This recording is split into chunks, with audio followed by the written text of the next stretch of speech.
Aujourd'hui, parlons de we, verbe à particules avec get. Today, let's talk about 8 phrasal verbs with get. Hello, it's Coach Joe, your English coach. Alors, verbe à particules veut dire phrasal verbs. Phrasal verbs. Et si vous n'avez pas encore vu mes autres vidéos sur les verbes à particules, je vous invite, je vous encourage à aller regarder ces vidéos juste après celle-ci.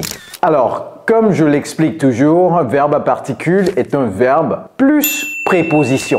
Voyez la préposition comme le pilote et voyez le verbe comme l'avion. Donc le pilote sert à guider, donc à donner une direction quelconque à l'avion. C'est très important de le conceptualiser de cette façon. Cependant, ce n'est pas toujours évident de voir quelle direction va prendre l'avion.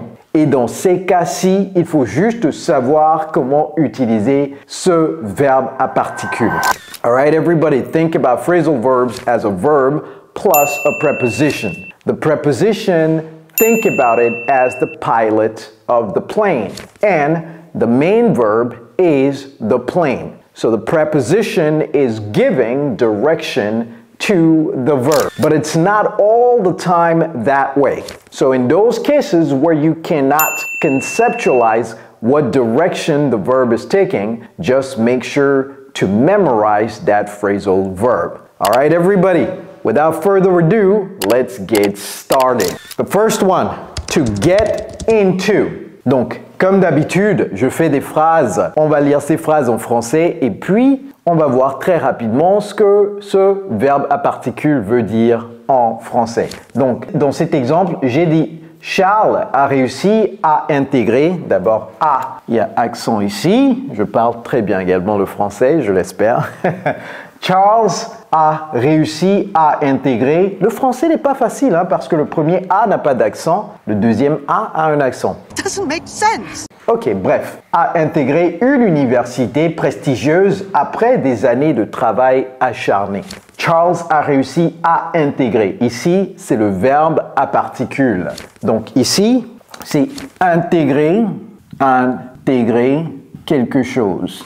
Et vous voyez que le pilote donne une direction au verbe get, to get into something. OK?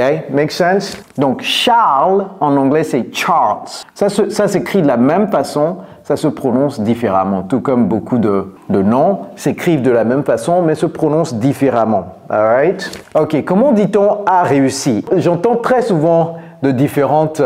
réussir à faire quelque chose, c'est to manage to do something. Donc ici, c'est Charles managed to, donc on sait déjà le verbe to get into a prestigious university or college. Okay? Université, c'est également collège. Alright. Université, c'est également college en anglais. Alright. University. Après des années de travail acharné. Alors, je fais ces phrases. Vous voyez que ce ne sont pas des phrases très simples, mais ce ne sont pas des phrases trop compliquées non plus.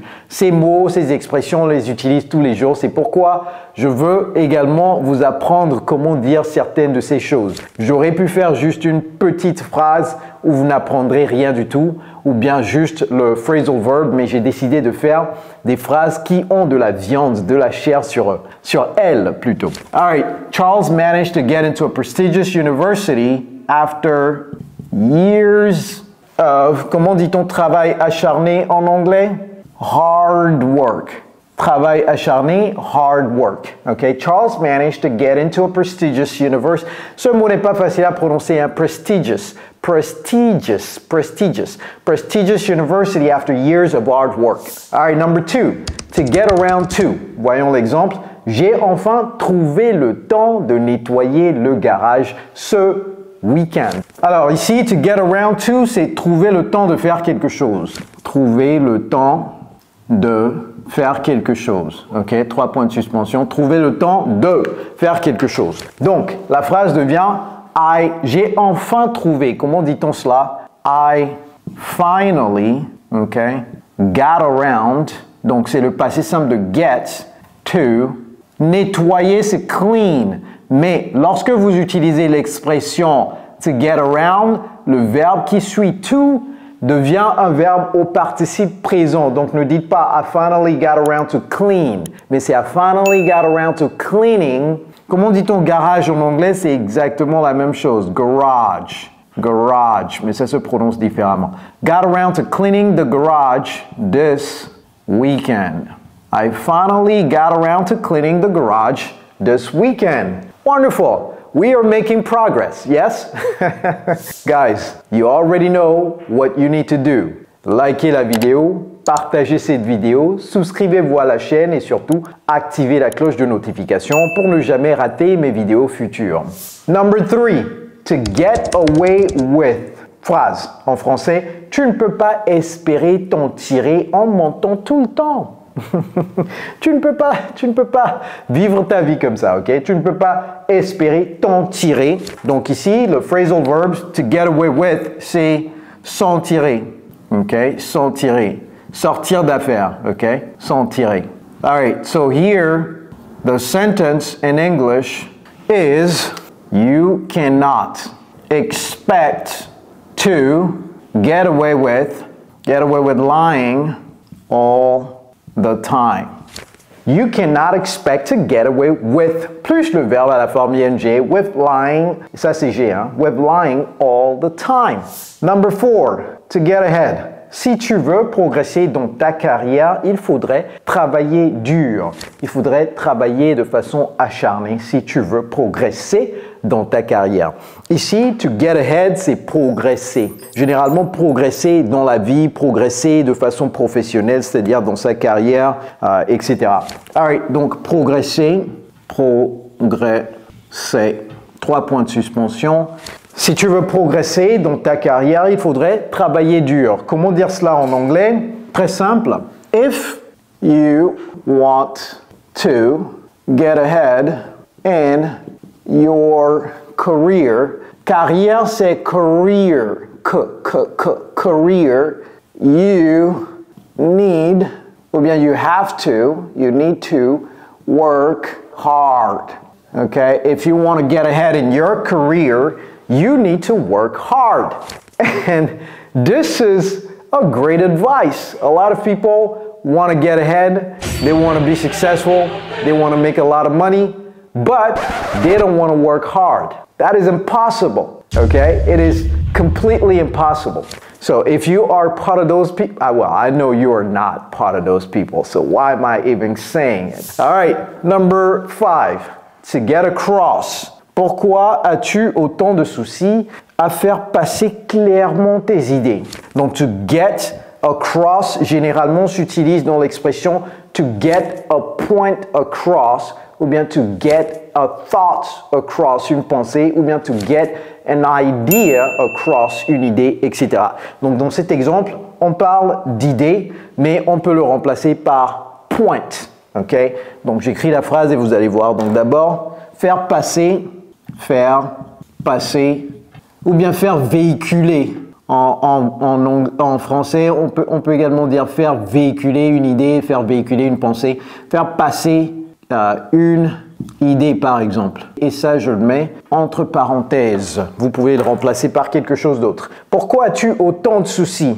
Why do you have so much? On ne peut pas compter le souci, on ne peut pas dire j'ai 3 soucis, 4 soucis, donc c'est pourquoi on a utilisé much au lieu de many. So much trouble getting, ce n'est pas getting, mais getting your point across. Oui, je sais que j'ai dit tes idées, mais ici j'ai mis ça au singulier, c'est pareil, your point across. Ça se dit au singulier. Why do you have so much trouble getting your point across? Prochainement, utilisez ça. Il ne reste plus que 1, 2, 3. Il ne reste plus que 3. Like the video, share the video, subscribe to the channel, and click on that notification bell. Very important. Number 6, to get rid of. Nous devons nous débarrasser de nos vieux meubles avant de déménager, ce qui est tout à fait normal, n'est-ce pas? Alright, donc to get rid of, c'est se débarrasser de. Se débarrasser de. OK? Nous devons nous débarrasser de nos vieux meubles. Comment dit-on meubles en anglais? Se débarrasser de vieux meubles. All right. We need to get rid of our old furniture. Et vous voyez, j'ai pas dit furnitures, ok?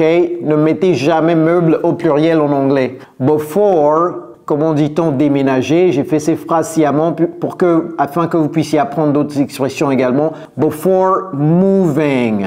Déménager, c'est to move. To move, c'est tout. All right? Number 7, to get over.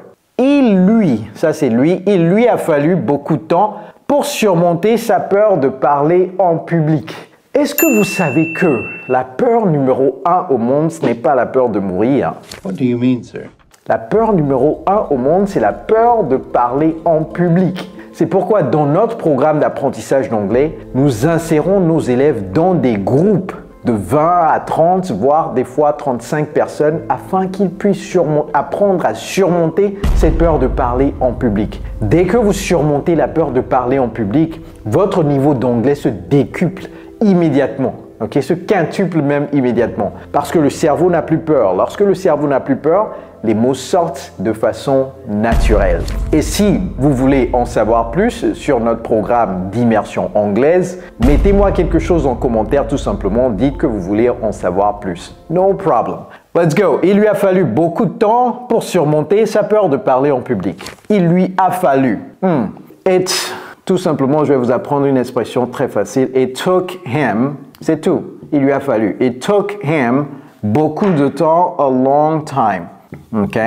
Surmonter, to get over sa peur de parler en public. His fear of public speaking.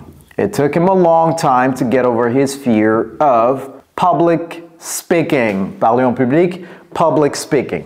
All right, so far so good, right? Ah, to get over, j'ai pas écrit ça. Donc, to get over, c'est surmonter quelque chose. To get over something, surmonter. Surmonter une dépression, par exemple. OK? All right. Last but not least, to get along. La phrase en français, Suzanne et Michel s'entendent bien malgré leurs différences. To get along, bien s'entendre. OK? Ou bien tout simplement s'entendre. To get along. Vous pouvez également dire to get on. To get on. Donc ici, vous pouvez dire on.